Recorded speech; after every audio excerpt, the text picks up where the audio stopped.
What's up, everyone? Welcome to the Big Ten Football Talk Podcast. I'm your host, Zach Guggenheim. We're going to talk spring games, talk about Northwestern playing in essentially a high school stadium this season, and I'm going to be talking about a little bit of a different direction for the podcast. Make sure to like, follow, subscribe wherever you get your podcasts: Apple, Google, Spotify, YouTube. Particularly follow us on Spotify. But also make sure to like and smash that subscribe button for YouTube. Follow us, leave a review, send me emails. I got someone on Twitter who was very, very, I don't know if he was mock angry or very angry at my jockeying for Brett Bielema being a good head coach. He says he wants him fired. But I do love to engage and I love to interact. So please send me emails. Follow us on Twitter, Big Ten Football Talk or that's the handle for Twitter and Instagram. Email big10footballtalk@gmail.com. And of course, check us out on the Big Ten Huddle.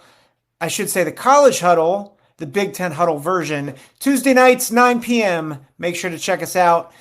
I want to start with just a few kind of quick hitters because I didn't get a chance to watch a lot of the games on this past Saturday.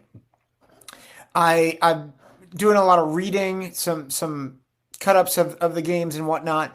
But I wanted to hit a few things that stood out to me just from the reporting of the games. I read the Center Daily Times for Penn State, and they had some interesting thoughts. Read Journal and Courier for Purdue. And I did get to watch the first half of the Ohio State spring game. And I'll start with Penn State. There has been a lot of buzz that Keandre Lambert-Smith is looking at the transfer portal. I think that has been almost all but confirmed because he was nowhere near the spring game on Saturday, which is a little surprising. Like, he was probably in line to be their number one receiver. You know, he was their number one guy last year. You got year two with Drew Allar. So I'm surprised that he is considering transferring.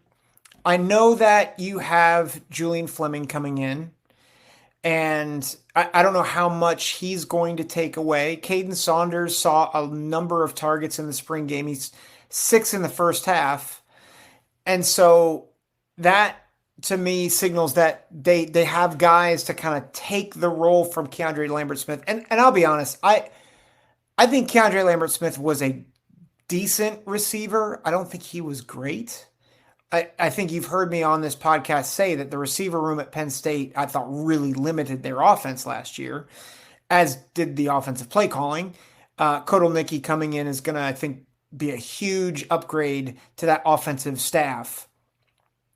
But I am surprised that he is most likely moving on. We'll get into some of that probably in a week or two in terms of the transfer portal.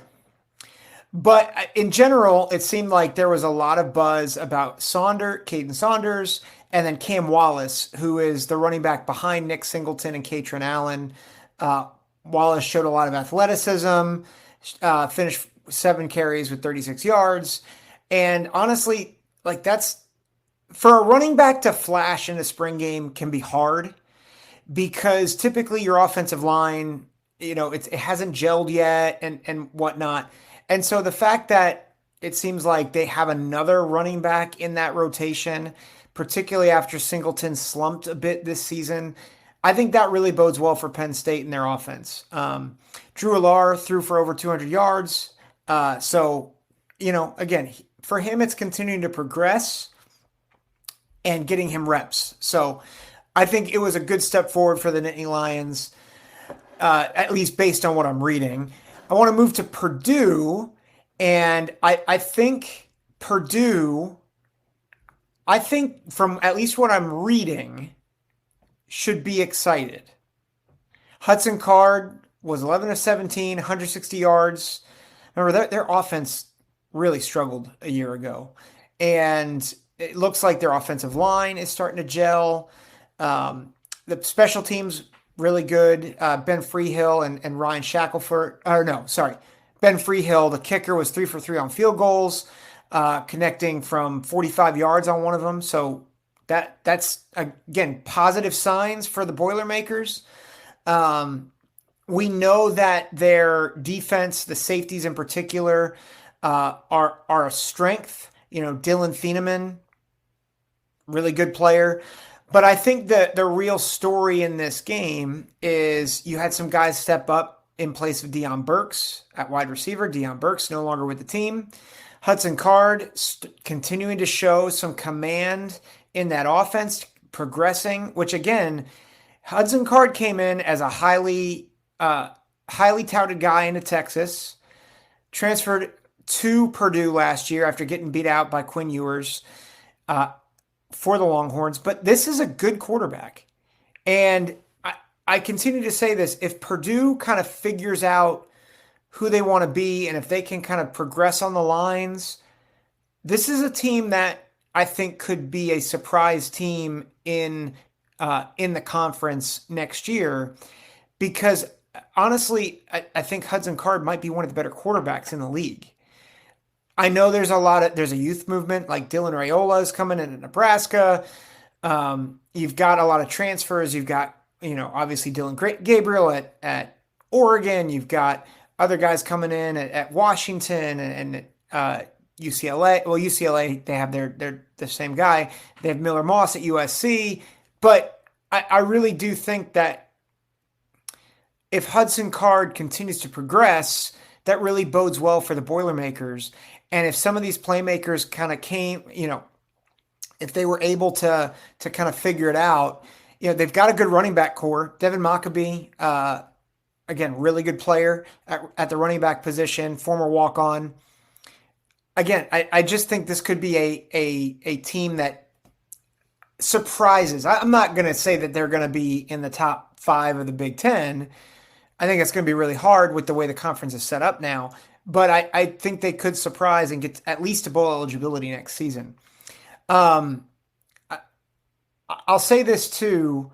I think their defensive line, they got a lot of pressure. So that some of that was, I think, the offensive line is still struggling. But that is a good sign considering that Nick Scourton is gone and that Jenkins moved to inside linebacker. The fact that they can still generate a pass rush. That's a good sign for this Boilermaker defense, because if they can have Jenkins at linebacker and be an impact guy there, and they still get a pass rush with some of their other guys, and you've got the safety position on lockdown, I think I think defensively they could be really good. I'll move to Ohio State. I did get to watch a little bit of this game, particularly in the first half. My impressions of Ohio State, one is that I think Lincoln Kienholz is definitely going to transfer. He did not have a good game. He had some good throws, but he made some bad plays too. And he's kind of the odd man out right now. Like, I think Devin Brown and Will Howard are very much in the quarterback race. I think they're probably QB1 and QB2 at this point.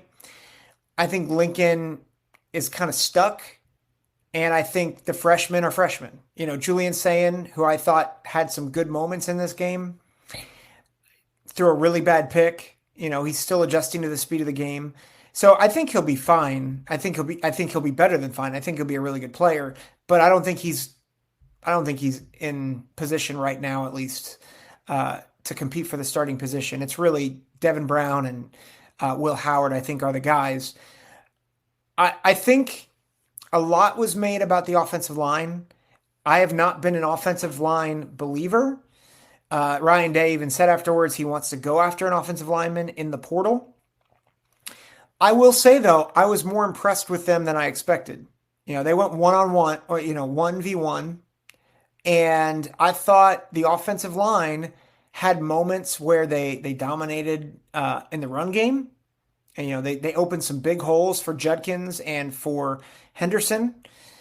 And I thought they pass protected decently, right? I still think the right side of the line is a bit of a liability, but not nearly as much as a year ago. So I feel good about their offensive line. I'll still say I'm not sure I think the running ability for the quarterback room is much better than with Kyle McCord, but I'm still not sold on the fact that any of these guys right now are better than McCord. So it'll be interesting to see what happens. I think the other thing that really impressed me during the spring game, these Ohio State defensive backs are for real. And I think they go at least four deep. Denzel Burke is a stud. Igmanosin has really improved. You know, he's sticky in coverage against Emeka, against Jeremiah Smith, who's kind of the all-world freshman receiver. Jordan Hancock, he looked really good. And then Jermaine Matthews at that fourth corner. They've really recruited well. Tim Walton, I mistook him for Perry Eliano the other day. Perry Eliano is not on staff anymore. It's Matt Gutierrez. But Tim Walton has done a phenomenal job developing that corner room. With all three of these teams, it's spring. Don't make too many judgments. But those are just some of the things in terms of reading and seeing. Those are just some of the things that caught my attention. I'm going to move to Northwestern. And it's been known for a couple years now that they are going to be renovating Ryan Field. And the renovation has been, I think there's a lot of excitement, but also kind of a bit head scratching. So when this was first put out there, you would think that they would try to get a higher attendance and get, higher capacity seating. It's a Big Ten team, Big Ten setting. The proposed design highlights were actually smaller crowds, maximum capacity of 35,000, more than 12,000 fewer than the current Ryan Field. They wanted to just make it more of a state-of-the-art type facility. The old Ryan Field was, definitely not up to par in terms of its design. So I'm all on board with the state-of-the-art design, but what shocks me is that they're going to reduce capacity. So that was 2 years ago. That was a couple years ago. Now, fast forward where the announcement came that as they wait for the permanent stadium to be built, they're going to play the majority of its home games for the next 2 seasons at a temporary stadium built at its practice facility. Is this a Big Ten team? Like, seriously, Northwestern, what are you doing?